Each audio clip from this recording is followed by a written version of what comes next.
Welcome! And today it's the 2021 State of the Collection show. But first,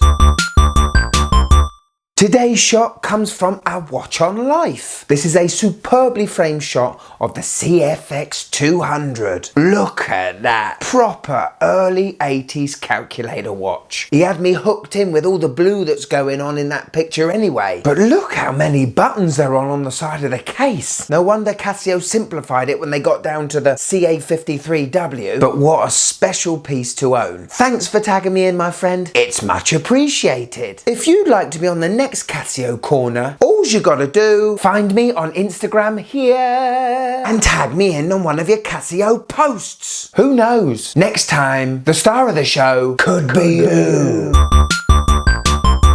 Yes, awesome. A chance for me to show you all my watches. And get your watch out. Well, today I'm wearing a watch I was given before I got solidly into this hobby. The TAG Heuer Formula 1 Quartz Beauty. Now I have to say, proportions wise, this is a superb watch. It's got a great bezel on it, considering it's a racer. Right now I've got it on a very comfortable Blue Shark NATO strap. I'll be doing a little review on these later down the line. What a lovely racing, diving stunner. Today I thought I'd show you all the watches and then I'd give you my favourites at the end, under different fun categories. Something you don't see a lot with other review shows. I've been properly collecting for about 5 years now, and over that time my tastes have changed and changed. On that note, first I'd like to tell you some fallen heroes that were on the last State of the Collection but are not with us anymore. Now this is either because I just don't wear them anymore, I haven't bonded with them, or I'm just consolidating, you know? So come join me in reflection, for the watch is gone, but not forgotten.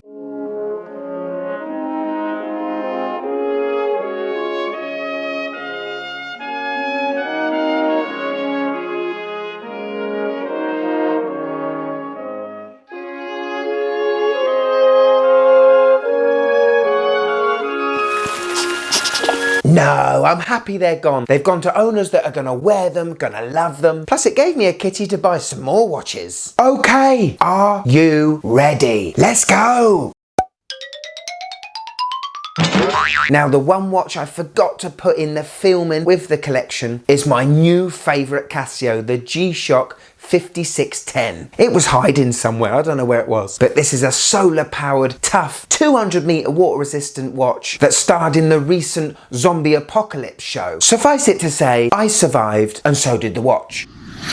So the first watch we have is the F91W. The GOAT. Yeah, no matter how many watches I get in, I still give this one a lot of wrist time. It reminds me of the old days. I had one as a kid. I love the colours. Yes, the backlight is laughable, but this is a legend. And every guy and girl needs a legend in their collection. Talking of legends, the CA53W, the calculator watch that Marty McFly wore in Back to the Future 2. Now this is the first watch I ever remember going out to buy with my mum. Obviously none of us did calculations with this watch, and I will always have one of these in the collection. Talking of calculator watches, well, how about the DBC 611? Now this watch is superb. I imagine if you was to push in one of Robocop's nipple plates, a panel that looks like this watch would come out the belly button. Similar functionality to the CA53W, but this time it's got a membrane keypad. This watch also works out the exchange rate for different currencies. I'll be doing a review of this watch very soon. I love the bead blasting look to this case, and it's one of the main reasons why I bought this DH380. This is also a data bank with the awesome 80s strap. Onto the Casio Royale. This has got a lot of specs for not much money. It's got world time, and I love that little map on the right. This also comes with a 10-year battery life and 100 meters of water resistance, all for about 30 quid. The DW290, the underdog, the beautifully ugly face that only your mother would love. I love this watch, not just because Tom Cruise wore it in the first Mission Impossible, but it's different. It's very bold. I love the big pushers. It's 200 meters water resistance. It's got a fantastic backlight, and it sure does have some presence on the wrist. The G-Shock 5700. Yes, a watch I haven't worn a lot, but I do really like the case. Not as much as the the original square, but still pretty cool. I love the Christmassy colours I've got on this case, and what got me to buy it was the awesome gold pushers and gold buckle. The A168. I fell in love with this watch when I opened that Casio box. For anyone looking for a slightly upgrade on their F91Ws, this is the perfect watch for you. Beefier case and an awesome lume. Next is the A500WEA. Very special watch for me because it was given to me by a very close friend of mine for my birthday. It's a world time just like the Casio Royale, and if you think that the Royale is a little bit big on your wrist, this is the perfect one for you. Great case size, awesome comfortable bracelet. Very cool. Onto another special watch. This was modded and given to me by subscriber Terry. This has the AE1200 case and metal bracelet, but it's got the AE1300 modular face. He's cleared up the faceplate by removing some of the text. He's added an awesome blue filter on the top 3 dials. I do love blue. Blown away when this came in the post, and I'm still extremely grateful. Another big thank you to subscriber Matthew. Now this is the MRW200H. It is a beauty, isn't it? Proper tactical look to it. A Casio quartz analog that reminds me a little bit of a Luminox. And for 20 quid for 100 meters of water resistance, this watch is an incredible beater. Now you might have realized this already, but this watch has been hydro modded. The whole case has been filled with oil. It increases the depth rating to infinity. I'll be reviewing this watch very soon. So we come on to the A159. The F91's gaudier, blingier gold brother. It's the only gold watch I own in the collection. It's one I don't get to wear that often because Kurt's always got it. And that concludes the Casio collection.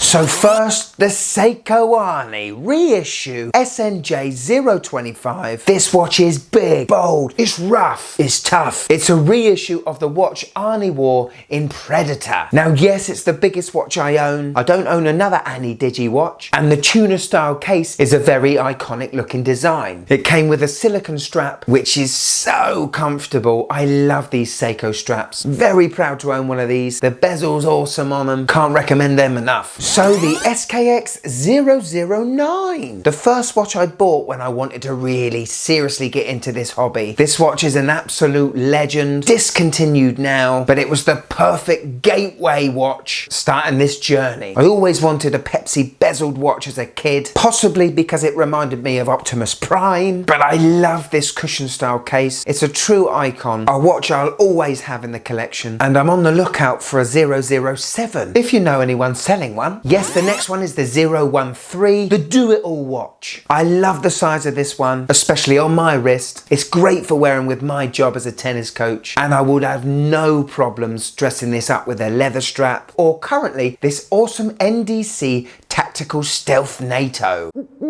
Death to the SKX. All hail the new king, the SEIKO Mini Turtle. This watch is beautiful, and in my opinion, an upgrade from the SKX. Not only because you get a better movement, but the finishing's better, and the detail of this puppy just blew me away for the £300 you spend. It came with a blue silicone strap. I've switched it over with a black one. To me, just looks a bit more sporty. Now onto a very special watch of mine, the Mas Irukandji. Inspired by the poisonous jellyfish in Australia, this is a beautifully constructed dive watch from an Australian micro brand, and it was the first watch given to the channel for us to keep. Awesome design, NH35 in the back, 200 meters water resistant. You can't go wrong. Next up is the Christopher Ward C65 Trident Vintage Diver. Now CW used a Salita 210 movement. They ripped out the automatic rotor to make this just a manual wind, but that took the thickness right down. Right now it's on the NDC original NATO strap, and that green and the dull blue of the watch just goes so well. So we come on to the Squale 1521 50 Atmos Blue Ocean. This is definitely one of my favorite watches, definitely one of the best dive cases I've ever owned or handled. The color on the dial is unbelievable. It makes me happy every time I see it, and I love the bezel action on it. This is an absolute stunner. And on to another stunner. Possibly my favourite diver I've ever had on my wrist of all time. The Black Bay 58. Now this was a grail watch I didn't expect to have at this time and point in my watch collecting career. But for my 40th, my lovely wife surprised me with this beauty. The dimensions of this watch, the in-house movement, the finishing, the design, it's just perfect to me. And that bezel, let me tell you about that bezel. Oh, more about that in a minute. Next up is my last watch purchase, and it's a watch I recently reviewed, the CWC 1980 RN Diver. There aren't a great deal of watches that touched me in a way that this one did. As soon as I opened the box, I had to have it. It's a very special reissue of a dive watch that superseded the Rolex Mil Sub for the Royal Navy divers. I had been toying with the idea of buying a watch from my birth year, 1980, but I'm still not sure buying vintage watches that old. So having a reissue of a watch made in 1980 just made so much more sense to me. From its look to its bezel action, it's an absolutely stunning tool watch and something I'm so proud of having in my collection now. The SINN 104. Now, like the Squale, it's very hard to get these in your hands and on your wrist unless your friend has one or you bought one. Trust me, this is another watch you just will not be disappointed with when it arrives at your doorstep. The 104 is the ultimate do-it-all watch, in my opinion. Yes, it's a pilot's watch, but it doesn't feel like one. Yes, it's slightly large at 41 to 42 millimeters in case diameter, but it doesn't feel like that on your wrist. Built to perfection. Right now I've got this on an Artem sailcloth strap and it is a perfect combination. Beautiful watch. The Hamilton KHAKI Pilot Pioneer. Absolute stunning tonneau case of a watch. This is a reissue of a watch that was made for the British Royal Air Force in the 70s. This is a stunning watch that I just had to have. Now obviously it has had an upgrade with the movement, the H10 inside that gives you 70 hours power reserve. It's a manual wind only, so really thin case. Something that the original didn't have is the textured dial and those faux patina indices and handset. I've got it on a leather strap. I don't know where I got it from, but this is one of my sort of dressy-ish type watches. The SEAGULL 1963. In the 1960s, the Chinese government bought a movement from a Swiss company, Venus, because they wanted to make a chronograph for their fighter pilots. And this is a reissue of that watch. Just look at it. You can buy this for about £150. To get a column wheel chronograph like this with a display case back is amazing, and you should definitely own one of these watches. Awesome champagne dial, the blue hands. It's a special watch. This is the only vintage watch I own, the Fortis Cosmonauts Chronograph. Yes, made in the 90s. This is an absolute stunner of a watch. I'm not usually into busy dials, but this just shouted at me. Buy me! Buy me! The case is 38 millimeters. It fits my wrist absolutely perfectly, and the engine inside is a Valjoux 7750, and I love the quirkiness of that movement. You know, every now and then the rotor just gives you a little whine just to let you know it's still alive. Right now it's on an Artem sailcloth strap with grey stitching. It goes perfectly well with the bead blasted case. I have been toying with the idea of maybe selling this watch, but every time I get to the point of going to do it, I tell myself, you know what, when are you going to find one of these again? So I think it's staying. Hello. The Laurier Gemini. This is a stunning 39mm chronograph from a microbrand in the US. The engine inside this is the Seagull ST19 movement, and what Laurier do so well is make a watch inspired by the great watches of the 60s and 70s and make a design of their own. Great slender manual wind only watch that again gives me that vintage vibe without buying vintage. Right now I've got it on a leather collar ebb strap. Just gives me even more retro vibes, you know? So I really got into military field watches last year, and the first watch I bought was the Hamilton KHAKI Field Mechanical, a reissue of a watch that was made by Hamilton for the US soldiers in WW2. Beautifully simple dial, bead blasted case, no complications other than telling you the accurate time with that amazing big chunky crown. I've got it on a Haverston Parade NATO strap, and any straps that are green look amazing on this watch. Another military watch, the CWC G10. It's a reissue of a watch that was made for Her Majesty's Armed Forces in the 80s. It's a proper tool watch, quartz, simple dial, tough looking with that bead blasted case. This is my military beta watch and I wear this all the time. On to possibly the dressiest watch I have in the collection, the SEIKO SARB 033. Now after I reviewed this watch from subscriber Joe, I was sort of pining after it. I didn't think it was 100% for me because I thought it was a little bit too dressy with those Dauphine hands, but something about it just drew me back in. So I bought one on eBay at a very good price. These are discontinued now, and for the value that these watches were when they came out, giving you an upgraded movement at the time and a completely unique case, has made these watches quite an icon today. And at last we come to the king of the fleet, probably my perfect watch, the Rolex Explorer 214270. Anyone that knows my channel knows why I bought this watch. It reminds me of my granddad who owned an Explorer himself, passed it down to his son. I kind of want a watch that would have a legacy and have memories, and what better one to do it with than this 214270. I love the Mercedes handset and it just shows you how elegant a simple dial can be. I love the history of Rolex and also the significance of the Explorer, celebrating the achievements of Sir Edmund Hillary and Tenzing Norgay in 1953 when they summited Mount Everest. It's just a very special watch to me. So that's it. Before we get to my favourites, I wanted to show you again my granddad's watch, the Rolex Explorer 5500. He bought this in 1968 and it's a very unique Explorer. Rolex wanted to attract a younger audience, so at the time there was a newly released Air King 5500 which was slightly smaller than an Explorer at 34mm, and Rolex decided to take the Air King case and put an Explorer dial on it. So quite rare, and not a lot of these were made, but I just wanted to show you just how good this looks. There's the collection. Now on to the fun bit. Well, for me personally, I've got two favourite bezels, and they come from the Black Bay 58 and the Squale 1521. The Tudor Black Bay's action is 60 clicks, and the ratcheting is amazing. From what I understand, it uses ball bearings, and there's a refined ratcheting to this thing I have not felt in any other watch. On the Squale, it's 120 clicks, and for me, it has the perfect amount of purchase, ratcheting, and fidgetability you know I love. Both have my favourite in aluminium inserts with an awesome Lume pip at the top. Well, it has to be my Rolex 214270. The Explorer dial is so iconic, so simple, yet so elegant, yet so sporty. My favourite colour dial is black, but I just think the layout and design of this thing is just superb. Okay, I reckon I'll take the hour hand from my Tudor Black Bay 58, the Snowflake. I'll take the minute hand from my SEIKO Mini Turtle PADI with the awesome red frame around that SKXy looking arrow hand. And I'll take the diamond tip of the CWC RN Diver. Oh my word, what a mishmash handset that would be. Has to be from the Hamilton KHAKI Field Mechanical. Dying for you to give it a twist, and I get the most satisfaction out of winding the thing.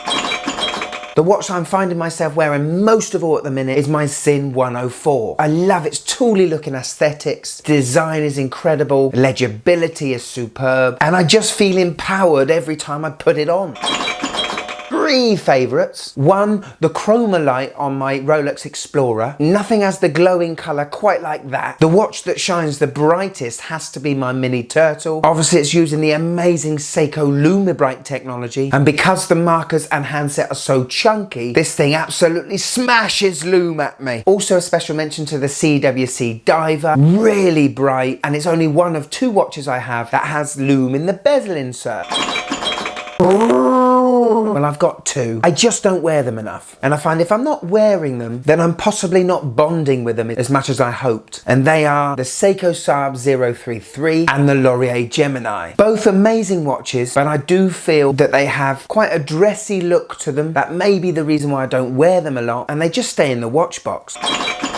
Well, obviously the two chronometer certified watches, the Rolex Explorer and the TUDOR Black Bay 58, they're running at +1 second a day. But I have a few watches like the SINN and the SEIKO with their ETA Solita movements are almost matching these watches. Short-term goals. Well, I've fallen into a bit of a rabbit hole with G-Shocks lately, and the next G-Shock I want on the show is the Casio Oak. It's a very cool looking design, not the most legible G-Shocks, but very popular in the watch community, and I can't wait to test drive one of those out. Midterm goals. I've got two, and they're both from SEIKO. They are the SPB 143. I was so heartbroken when I had to take that watch back after the review. Reissue and inspired by the very first dive watch SEIKO did, the 62 Mass in 1964. The other one is the SEIKO Willard reissue. I love that big cushion style case. I know the watch is quite big in diameter. There's only a 46mm lug to lug. And I especially love the green dial green bezel. Very military looking. Long-term goals. Well, it has to be an Omega and it has to be a Speedmaster. Still not 100% sure on what Speedmaster to get, whether I go for an older reduced automatic version to help fit my wrist, or I just go big for the professional. Think I'm edging towards the professional, but who knows?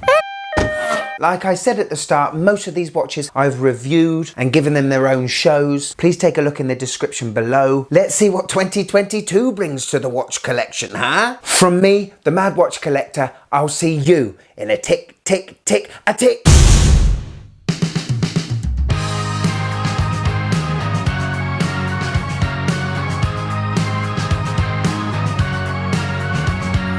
Every little second, every hour, every minute of the day, always end up being